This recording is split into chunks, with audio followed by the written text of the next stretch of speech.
Did you see the have and the have-nots? Oh, all right. Okay, here we go. So my mom is making me review this show, and I watched it last night, and I kind of saw some of it the first season, but it kind of waned on me, so I just moved on. Okay, I had other shit to look at on Tuesday nights. So I'm here now for the second season of the Have and the Have-Nots, giving it a chance, and I have to say this first episode was pretty good. So if you know the characters, you watch me because you've seen this before, I'm gonna just go like you should already know. Okay, all right, here we go. Now you can watch all the episodes on own.com as well. They're all there. Here we go. So Candace convinced Amanda to sue her mama and her daddy, Catherine and Jim, for $12 million of a trust that her granddaddy left for her. Gangsta shit, right? Now y'all know Candace is fucking Jim. Catherine knows about it, but we're all keeping it from dense ass Amanda. So when they go to the house to serve Catherine and Jim the papers, they're having an argument about the son Wyatt, who got into a car accident. He was high or drunk, okay? Got into his car, sped down the street, hit a man and hit a child. And that man just so happens to be Candace's son and their maid it's Candace's brother and Hannah's son, okay? And Hannah is their maid, okay? And Hannah heard the whole situation when Wyatt ass came home. So everybody know what's basically going on except for Candace and them, okay? So Candace and and Amanda come in there, and Candace is so good at the shade. Like, she's just standing there like just as, oh, pretty as I want to be. And I'm fucking your husband, and I'm sexy, and I'm young, and I'm gonna be successful, and you can call me number 9 all you want to. I can be number 9, but guess what, bitch? I was before you in a lot of situations in the bedroom.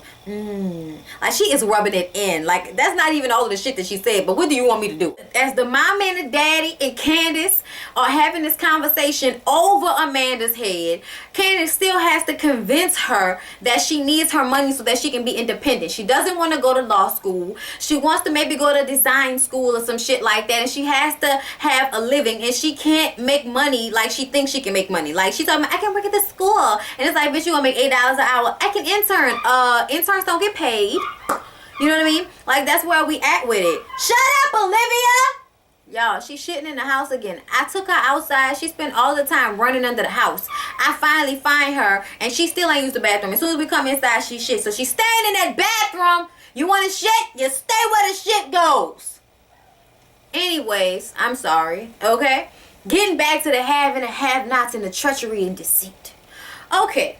So Candace tells her to hand them the papers, okay? Candace hands them the papers about being served. Amanda was like, do it, Candace. Like, oh, bitch, please. And Candace had to tell her to stand up straight and all this type of shit. And the mama was like, you are not ready for this money. Did you even notice that we were having a conversation over your heads? And she was like, yes, about Wyatt. And it's like, no, bitch, you're not ready for this money. And I'm like, I don't believe that she's ready for this money either. But Candace is probably going to, help her and take some of it. She's going to take advantage, but she probably going to take care of old girl. She's been taking care of old girl this whole time, but she is the type of person to only take care of somebody if it's benefiting her.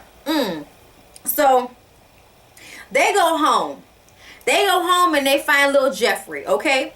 And Jeffrey is, a friend to the family's son. He's gay.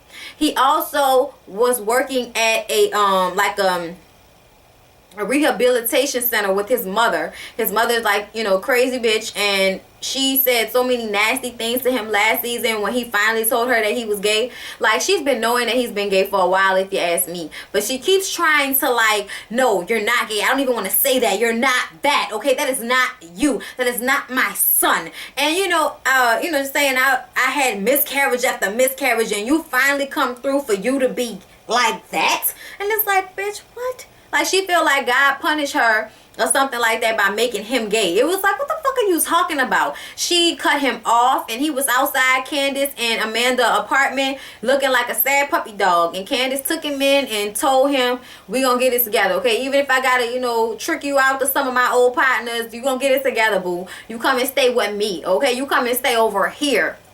And later on that night, they sat down on the sofa to have a little talk. Y'all, he read her to pieces, okay? He read her to absolute pieces. He said that basically she was, like I said, only good to people when it benefited her. And after she couldn't use them anymore, she would throw them away. If they pissed her off, that's the worst you could do, because she would do anything. She's treacherous. She don't give a fuck. She don't care about anything. All she care about is herself and money. That's all she cares about. And she was like, you know, she started to tell him this story about her cousin. Her cousin was a queen or whatever. He was a, you know, transvestite, and he taught her how to trick. And he taught, you know, he used to trick men and take their money and not tell him that he was a man, and, you know, do all kind of stuff like that. And she loved him and he loved her, and he used to call her Candy Cane, and that was her boo, okay? He taught her the ways of the trick game, okay? He laid it down. He laid the law down for her. And I'm like, what the fuck was Hannah doing while this was going on? Hannah always gonna be on this show being so self-righteous. And it's like, what the fuck were you doing when your daughter was out here learning how to trick from a transvestite? Like, what were you doing? Okay? I just want to know. I want to know.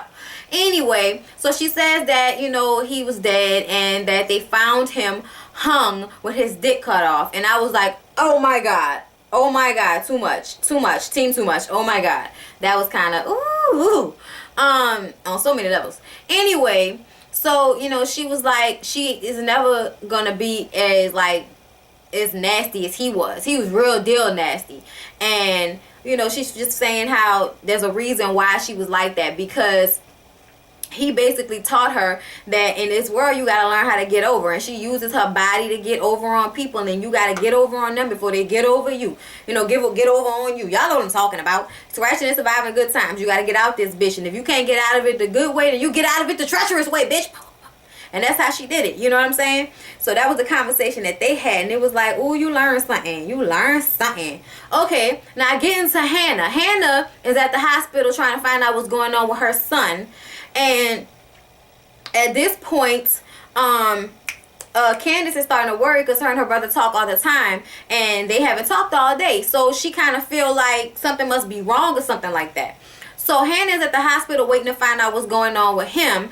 And she sees this man and his daughter, his crackhead daughter in there. And the daddy is going off on her saying they should have never gave you custody. They should have never gave you custody. She had her daughter out and her daughter got hit by the car as well. They don't know that they both of them got, both of their kids got hit by the same person. They don't know that yet. But the lady still takes the time to comfort him and to comfort the girl and all that type of stuff. And then this reverend comes in that knows the daddy and, you know, the little crackhead girl. And, you know, she was like, I'm telling you, daddy, it would happen too fast. What basically happened was, because the reverend was the one that knew that the person that hit the little girl also hit Hannah's son. And basically what happened, because the crackhead daughter saw the whole thing. She was at a party, and he went to that party to get high just like she did. And the dudes that she was with tried to rob him.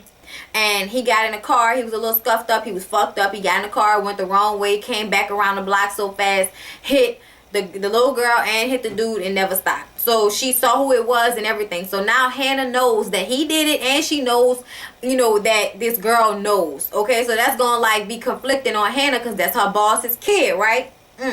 Right, whatever. And then Jeffrey's dad told his mom, like told her down to the ground and told her, I will not give up my son. And I was like, I'm saying no, crazy bitch. I'm saying no, like you giving me straight Oprah tease and I can't stand it. Straight Alfred Wood, you know, straight Alfie Woodard. Is that how you pronounce her last name? Alfred Woodard? Alfred Woodard, okay? Giving me straight tease, okay? I don't like it, okay? I don't like that mama for nothing in this world. And the daddy told her off. He said, I am not going to turn my back on my son. And she like, so you're going to go against me? And he's not that. And then she wouldn't even take responsibility for how there are some people that kill themselves because their parents won't accept them. And she was like, Jeffrey won't do that. And he's like, yeah, he won't do that because he's strong. And that's not because of you, bitch. That's not because of you. And it's just a ridiculous thing. It pisses me off so much. But I was so happy that the dad was like, you know, fuck that, I'm gonna be there for my son. No, I'm there for my son. You can do whatever you want to. And she was like, okay, we'll see about that. It's like, so what, you gonna try to get even with your husband because he doesn't want to stop being a father to his son because you're a bigot? What? Kill yourself. Kill yourself. Kill yourself. Kill yourself. Okay? And that's basically what's going on right now on the have and the have-nots. I hope you all enjoyed this review. Y'all let me know if y'all want me to keep reviewing this in the comments. Like the video, share the video. And I'll talk to y'all in the next one. I'll be doing American Horror Story. It'll be up on Thursday. So I'll see y'all tomorrow. Peace out. Peace out.